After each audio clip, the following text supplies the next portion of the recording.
I'd now like to welcome virtually, not quite to the stage, the Blue Mountain City Council Mayor, Mark Greenhill, who's going to speak to us all. Thank you very much, Mark.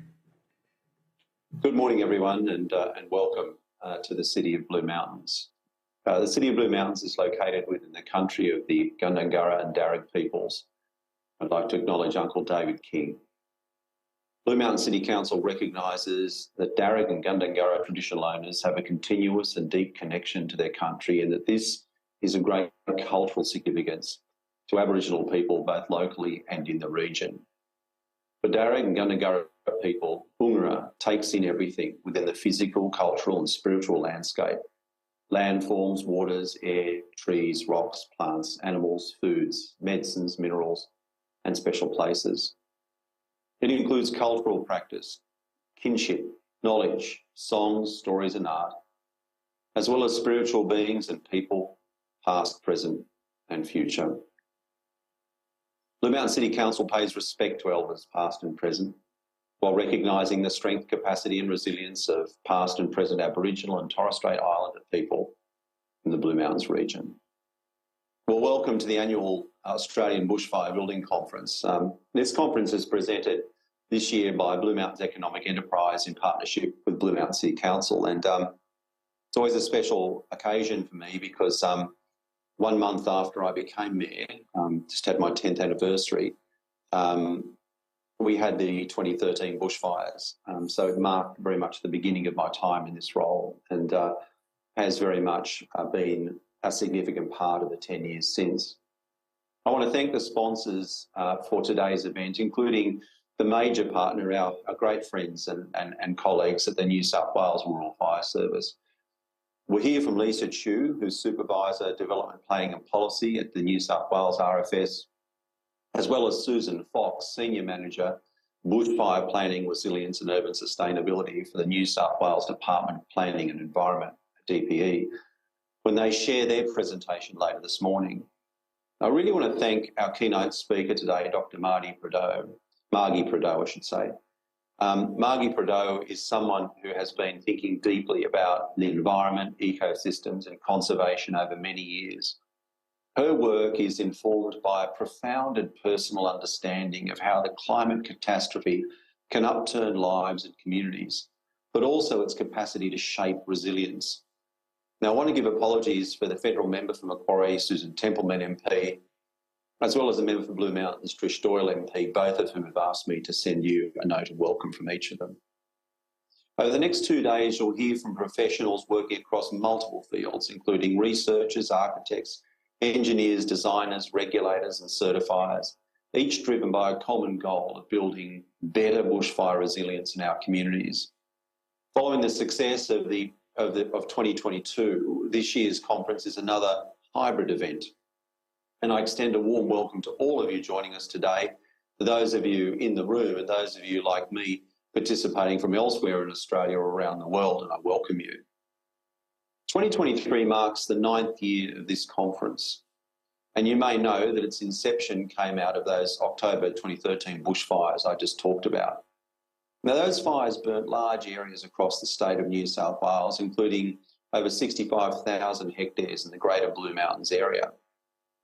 Prior to that event, in 2022, when the Australian public was polled on their views of climate change, just 36% of Australians agreed that global warming is a serious and pressing problem requiring immediate action. Just 36% of our fellow Australians.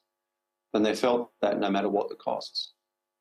10 years on, and following the tremendous suffering and destruction of the 2019-20 bushfires, known as the Black Summer fires, when asked the same question, 60% or 6 out of 10 agreed that yes, global warming is a serious and pressing problem. And my source for that is the Lowy Institute of 2022.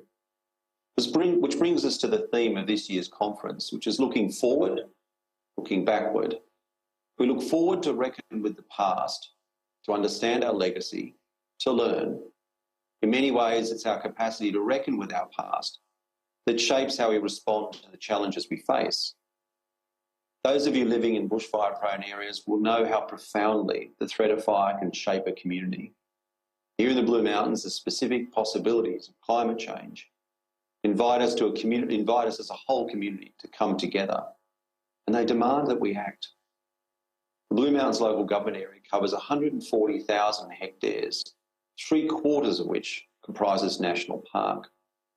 As one of only 2 cities in the world fully located within a UNESCO declared World Heritage Area, the Blue Mountains City Council recognises its stewardship, its responsibility in managing the Blue Mountains sustainably within a landscape of globally significant biodiversity. This year we celebrate 25 years of sustainable Blue Mountains, 25 years of placing climate change and sustainability at the centre of Council's strategic planning.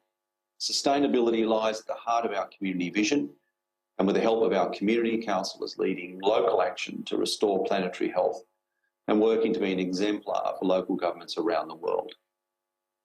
In 2021, in the lead up to the 26th annual COP summit in Glasgow, Blue Mountain City Council joined with councils across Australia and the globe to form a coalition of cities committed to setting science-based targets and to start implementing inclusive and resilient climate action. The Cities Race to Zero campaign is about forming a coalition to help influence the global agenda for climate action and provide leadership. As a council, we've committed to achieving an ambitious target of net zero emissions from operations by the end of 2025, and I can tell you we're on track. The Blue Mountains Planetary Health Initiative continues to flourish, involving community groups, educators and researchers, organisations, businesses, creatives, and collaborations of all kind and across all disciplines to help us develop the outcomes needed to ensure our communities and ecosystems that sustain us can thrive. Planetary health is about highlighting our shared responsibility, and you will later have an opportunity to reflect on this in the panel discussion moderated by Justin Leonard of the CSIRO.